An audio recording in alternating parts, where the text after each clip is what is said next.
بسم اللہ الرحمن الرحیم۔ حضرت سلمہ رضی اللہ تعالی عنہا کی ایمان افروز اور صبر و قربانی کی طویل داستان۔ حضرت سلمہ، جن کا اصل نام ہند بنت ابی امیہ تھا، رسول اللہ صلی اللہ علیہ وآلہ وسلم کی ایک عظیم اور محترم زوجہ مطہرہ تھیں۔ آپ کا تعلق قریش کے معزز قبیلے بنو خنزوم سے تھا اور آپ کے والد ابی امیہ بن ابو مغیرہ اپنی سخاوت اور قیادت کی وجہ سے مکہ میں مشہور تھے۔ حضرت سلمہ کی زندگی قربانی، صبر، حکمت اور وفاداری کی ایک زندہ مثال ہے۔ قبول اسلام، آغاز ایمان کا سفر۔ حضرت سلمہ اور ان کے شوہر حضرت ابو سلمہ ان ابتدائی لوگوں میں شامل تھے جنہوں نے نبی کریم صلی اللہ علیہ وآلہ وسلم کی دعوت پر لبیک کہا اور اسلام قبول کیا۔ اس فیصلے کی وجہ سے قریش کے مظالم ان پر ٹوٹ پڑے۔ حضرت سلمہ اور ان کے شوہر نے دین پر ثابت قدم رہنے کے لیے بہت سی مشکلات برداشت کیں۔ ان کی ثابت قدمی اور قربانیوں کا سفر حبشہ کی طرف ہجرت سے شروع ہوا۔ حبشہ کی ہجرت اور مدینہ کا راستہ۔ جب مکہ میں مسلمانوں پر ظلم حد سے بڑھ گیا تو نبی کریم صلی اللہ علیہ وآلہ وسلم نے اپنے صحابہ کو حبشہ کی طرف ہجرت کرنے کی اجازت دی۔ حضرت ابو سلمہ اور حضرت سلمہ نے بھی حبشہ کی طرف ہجرت کی، جہاں انہوں نے دین کی آزادی کے ساتھ زندگی گزاری۔ کچھ وقت کے بعد جب مکہ میں حالات قدرے بہتر محسوس ہوئے تو دونوں واپس مکہ لوٹ آئے، لیکن کفار کے مظالم پھر شدت اختیار کر گئے اور رسول اللہ صلی اللہ علیہ وآلہ وسلم کے حکم پر مسلمانوں نے مدینہ کی طرف ہجرت کا آغاز کیا۔ حضرت سلمہ کی صبر آزمائش جدائی۔ مدینہ کی طرف ہجرت کے دوران حضرت سلمہ کو ایک دل دہلا دینے والے امتحان سے گزرنا پڑا۔ جب حضرت ابو سلمہ اپنے خاندان کے ساتھ روانہ ہونے لگے تو حضرت سلمہ کے قبیلے نے انہیں زبردستی روک لیا۔ ان کے شوہر کو تنہا مدینہ روانہ کر دیا اور ان کے بچے کو قریش نے الگ اپنے قبضے میں لے لیا۔ حضرت سلمہ کئی ماہ تک تنہائی اور جدائی کے کرب میں مبتلا رہیں۔ آخر کار اللہ تعالیٰ نے ان کے لیے راستہ آسان کیا۔ ان کے قبیلے نے انہیں آزاد کر دیا اور وہ اپنے بچے کے ساتھ مدینہ روانہ ہو گئیں۔ یہ سفر بھی آسان نہ تھا، لیکن اللہ نے انہیں حضرت عثمان بن طلحہ کی مدد سے حفاظت کے ساتھ مدینہ پہنچایا، جہاں ان کا دوبارہ اپنے شوہر سے ملاپ ہوا۔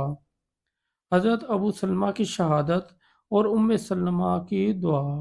مدینہ میں قیام کے دوران حضرت ابو سلمہ نے دین کی خدمت کے لیے بے پناہ قربانیاں دیں۔ غزوہ احد میں وہ شدید زخمی ہوئے اور کچھ عرصے بعد ان زخموں کی وجہ سے وفات پا گئے۔ حضرت سلمہ نے اپنے شوہر کی وفات پر بے مثال صبر کا مظاہرہ کیا اور نبی کریم صلی اللہ علیہ وآلہ وسلم کی سکھائی ہوئی یہ دعا کی: اے اللہ، مجھے میرے صبر کے بدلے اجر عطا فرما اور مجھے اس سے بہتر نعم البدل عطا کر۔ نبی کریم صلی اللہ علیہ وآلہ وسلم سے نکاح ایک عظیم رشتہ۔ حضرت سلمہ کی قربانیوں، صبر اور دین کے لیے وفاداری کو دیکھتے ہوئے نبی کریم صلی اللہ علیہ وآلہ وسلم نے ان سے نکاح فرمایا۔ حضرت سلمہ نبی کریم صلی اللہ علیہ وآلہ وسلم کی زوجہ مطہرہ بن کر امت کے لیے علم، حکمت اور دین کی تعلیم کا ذریعہ بن گئیں۔ آپ نے رسول اللہ صلی اللہ علیہ وآلہ وسلم کے ساتھ رہتے ہوئے ان کے فرامین کو محفوظ کیا اور خواتین کے مسائل حل کرنے میں اہم کردار ادا کیا۔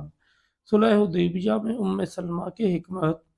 صلح حدیبیہ کے موقع پر جب صحابہ کرام معاہدے کے شرائط کی وجہ سے کچھ پریشان تھے تو حضرت سلمہ نے نبی کریم صلی اللہ علیہ وآلہ وسلم کو مشورہ دیا وہ خود قربانی کریں اور احرام کھول دیں۔ آپ کے اس مشورے نے صحابہ کے دلوں میں اطمینان پیدا کیا اور انہوں نے رسول اللہ صلی اللہ علیہ وآلہ وسلم کی پیروی کی۔ عظیم یادگار احادیث کا ذخیرہ۔ حضرت سلمہ سے 300 سے زائد احادیث روایت کی گئی ہیں۔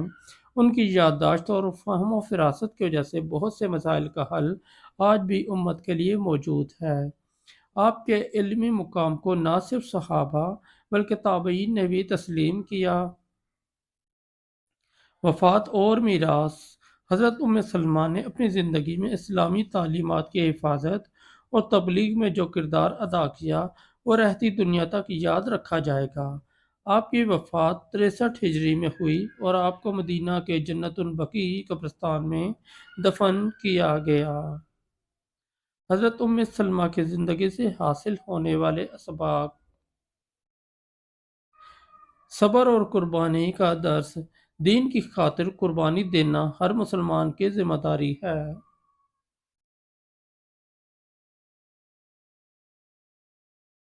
حکمت اور مشورہ: مشکل حالات میں دانش مندی سے کام لینا کامیابی کا ذریعہ ہے۔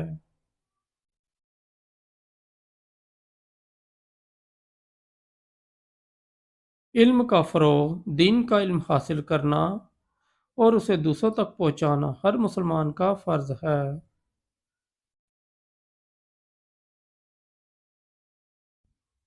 خواتین کا کردار: اسلامی تاریخ میں خواتین نے دین کے فروغ میں نہایت اہم کردار ادا کیا۔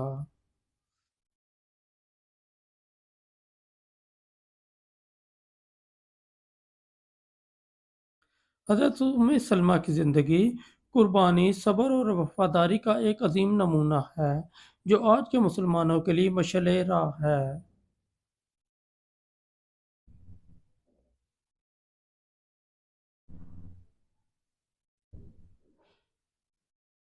دوستوں، اگر آپ کو ہماری اسٹوری اچھی لگی تو ہمارے چینل کو سبسکرائب کر دیں اور اس ویڈیو کو لائک اور دوستوں کے ساتھ شیئر کر دیں، اور ہمارا دوسرا چینل ہے داستان حق، اس پر بھی وزٹ کریں۔ بہت شکریہ۔